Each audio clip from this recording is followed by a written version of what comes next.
يا الله اللہ قبول فرمائے. بہت دیر سے تشریف فرمائے ہیں. اللہ تعالیٰ آپ کے بیٹھنے کو قبول فرمائے. تھوڑا سا حرکت کر لیں. اور ماشاءاللہ دیکھیے اجتماع کے لیے ماشاءاللہ بڑی جماعتوں نے قربانیاں دی. اور یہ آج کا ہمارا یہ دن بس آج اور کل یہ نورانی منظر ہے. اور کل دعا کے بعد آپ پرسوں یہاں آئیں گے تو کوئی نظر نہیں آئے گا.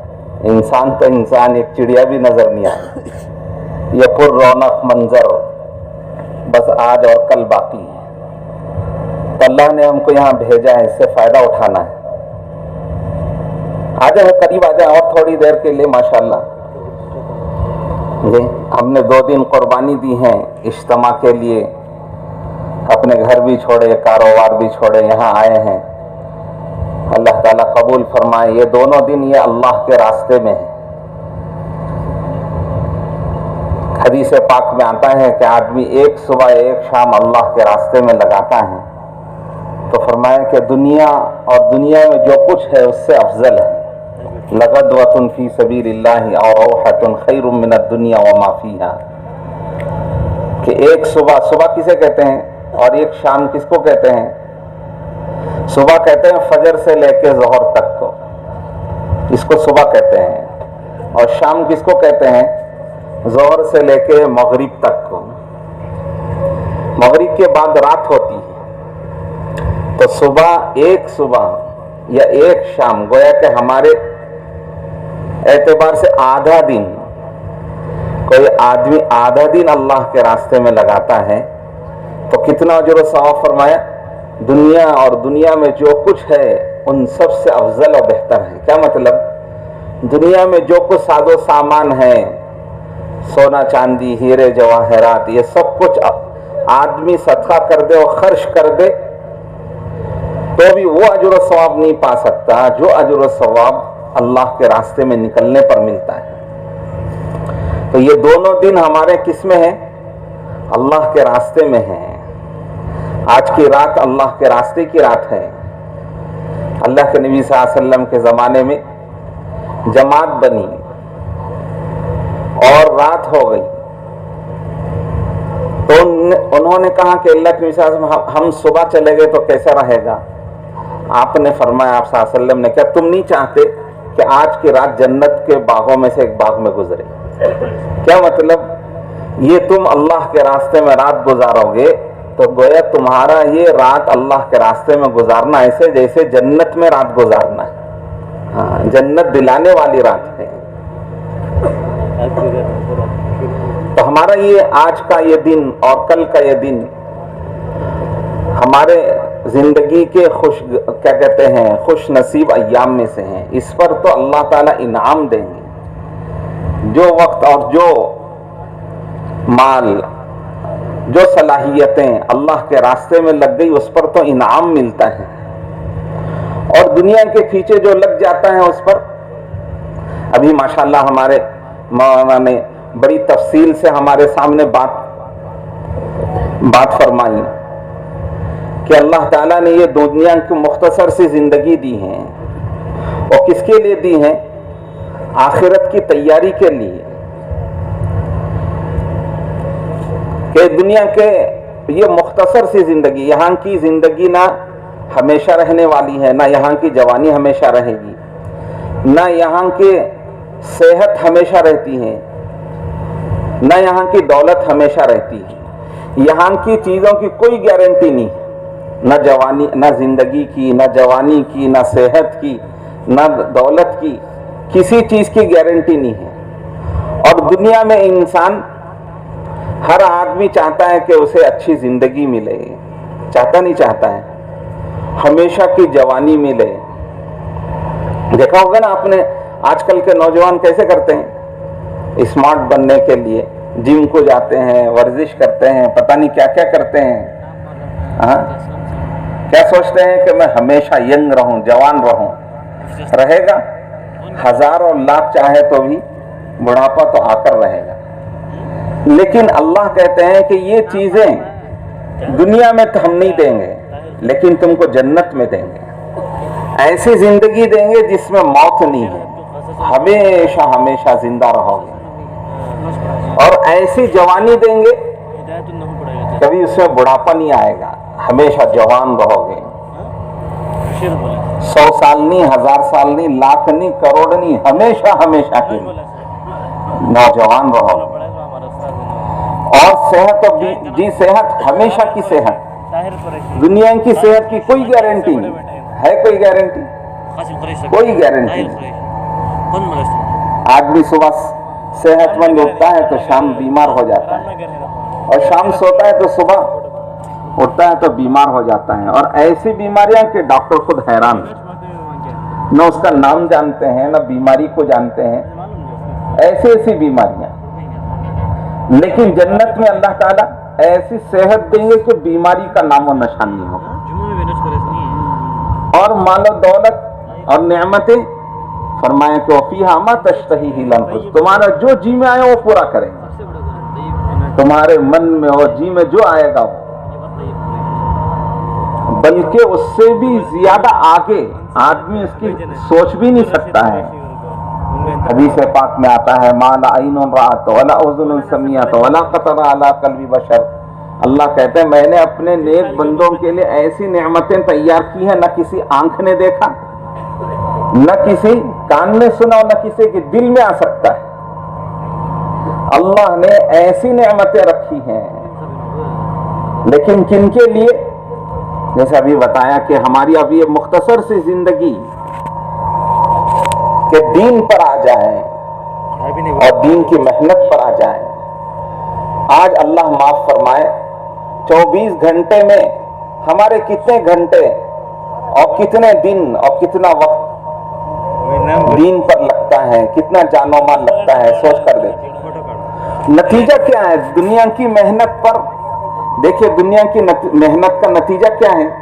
آدمی دنیا پر محنت کرتا ہے, ایک تو ملنا یقینی نہیں ہے, ملنا یقینی نہیں ہے. کیوں؟ اللہ نے جو مقدر میں رکھا ہے وہی ملے گا, اس سے زیادہ تو نہیں ملے گا. تو انسان محنت کرتا ہے تو ملنا یقینی نہیں ہے, مقدر میں ہو تو اللہ دیں گے. دوسری چیز, جو بندہ چاہتا وہ نہیں ملے گا, بلکہ اللہ جو چاہتے ہیں وہ دیں گے دنیا میں. اور تیسری چیز جو دیں گے وہ گارنٹی نہیں, ہمیشہ کے لیے نہیں. اور چوتھی چیز جو سب سے خراب ہے وہ ہے کہ جو دیتے ہیں کل قیامت میں اس کا حساب دینا پڑے گا. سمجھے؟ دنیا کی محنت پر آج ہم جو جان و مال لگا رہے ہیں, صبح سے شام تک جس کے اوپر محنت کر رہے ہیں اور پیچھے لگے ہوئے ہیں, نہ دن دیکھتا ہے آدمی, نہ رات دیکھتا ہے, نہ سردی دیکھتا ہے, نہ گرمی دیکھتا ہے, نہ دھوپ دیکھتا ہے, نہ سردی دیکھتا ہے. کچھ پرواہ کیے بغیر جو محنت کر رہا ہے اس کا نتیجہ یہی ہے کہ محنت جتنی کرتا ہے اتنا دیں گے نہیں, ملنا یقینی نہیں ہے. جو دیں گے وہ اللہ جو چاہتے ہیں وہ دیں گے, مقدر میں جتنا لکھا ہے اتنا دیں گے, ہے نا بھائی. اچھا جو دیں گے وہ ہمیشہ کے لیے نہیں ہوگا, چاہے آدمی محنت کر کے پوری دنیا کا بادشاہ بن جائے, یا تو اس کی زندگی ہی میں وہ ملک اس سے چلا جاتا, چھین جاتا ہے, وہ مال چلا جاتا ہے دوسروں کے پاس, یا یہ کہ یہ خود چھوڑ کے چلا جائے گا, تو وہ ہمیشہ کے لیے نہیں رہے گا اس کے. اور جو میں نے کہا کہ سب سے زیادہ خراب چیز یہ ہے کہ جو دیں گے کل حساب پوچھیں گے, ہم نے تم کو زندگی دی کہاں لگائی, جوانی دی کہاں لگائی, مال کیسے کمایا اور کیسے خرچ کیا. یہ دنیا کی محنت کا نتیجہ ہے. اور آخرت کی محنت پر ومن اراد الاخرۃ وسعى لها سعيها وهو مؤمن فاولئک کان سعیهم مشکورا. فرمایا کہ جو آخرت کے لیے محنت کرتا ہے, اس کی کوشش کرتا ہے, اللہ کہتے ہیں اس کی محنت کے اللہ بڑے قدردان ہیں. فاولئک کان سعیهم مشکورا, اللہ تعالیٰ اس کی محنت کے بڑے قدردان ہیں. کیا مطلب؟ وہ جتنی محنت کرے گا